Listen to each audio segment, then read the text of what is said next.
Hello everyone! It's Miss Faizah from the South Windsor Public Library, and today, for Once Upon a Wednesday, I will be sharing Mama Seeton's Whistle, written by Jerry Spinelli, art by LeUyam Pham, published by Little Brown and Company.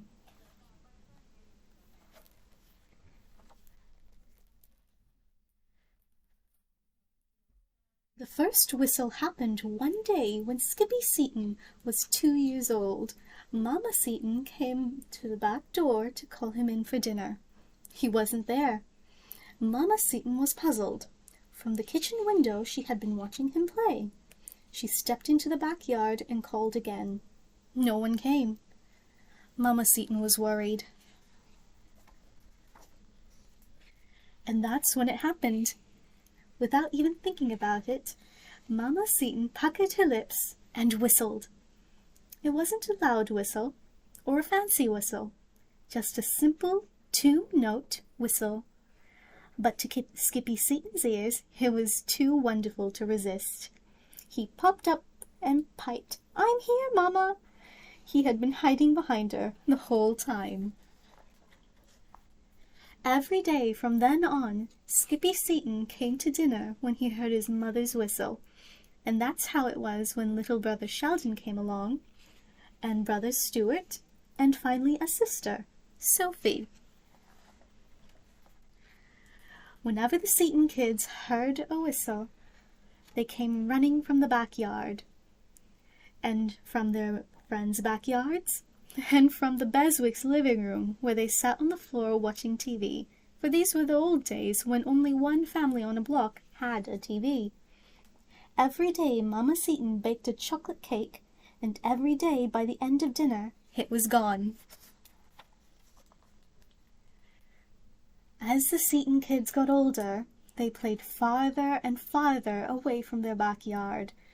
They played in the alley. They played to the end of the block. They played all the way to Stony Creek, and then across the creek and into the park. But they never went farther than Mama Seeton's whistle. It always found them and called them home for dinner and chocolate cake. As the Seeton kids got older still, they traveled to all corners of the town. Skippy Seeton rode his bike to the north end, where he snacked in his favorite mulberry tree. Sheldon Seeton rode his scooter downtown to visit Papa Seeton, who was a driver for the radio taxi. Stuart Seeton rolled his skateboard to the park, where he made friends with the monkeys in the zoo. Sophie Seeton ran, but she didn't go anywhere in particular. She just loved to run. And every day at dinner time, Mama Seeton whistled. The whistle wasn't loud and it wasn't fancy, but it went in all directions. It flew through the talk of people and the noise of cars and buses. Always it found the Seeton kids wherever they were. And home they came, biking and boarding, scooting and running.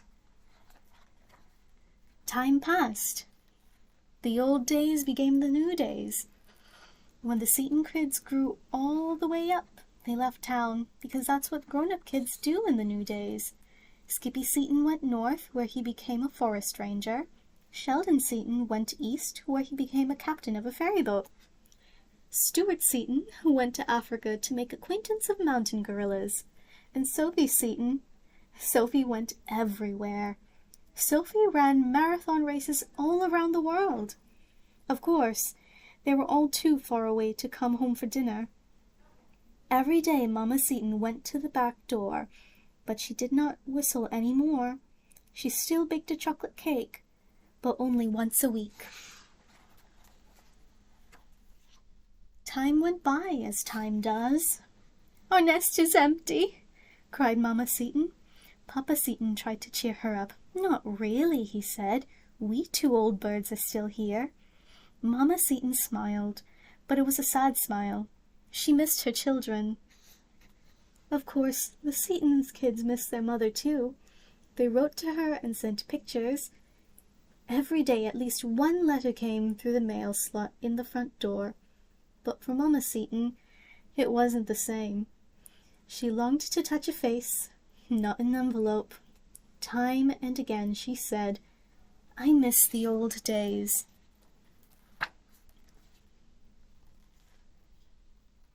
One day, Papa Seeton looked across the dining room table and saw that his wife had not touched her dinner. He had an idea. He helped her up from the chair and led her to the back door. "Okay," he said. "Whistle." She gave him a look. "Are you goofy?" "Not at all," he said. "If you just pretend it's the old days, maybe you'll feel a little better." So Mama Seeton whistled. She had to try 3 times, for she was out of practice. The whistle was not loud. It was not fancy. Just a simple 2-note whistle. But pretending did not make Mama Seeton feel better. No. Pretend children came running down the alley. All she felt was disappointment. She went back inside and took a nap.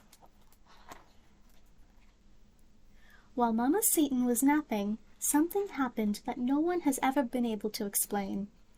Her out-of-practice whistle flew down the alley, and through the neighborhood, and through the town, and across the country, and around the world, until it found every one of her children. Skippy Seeton came down from his treetop ranger lookout. Sheldon Seeton docked his ferry boat and left the first mate in charge.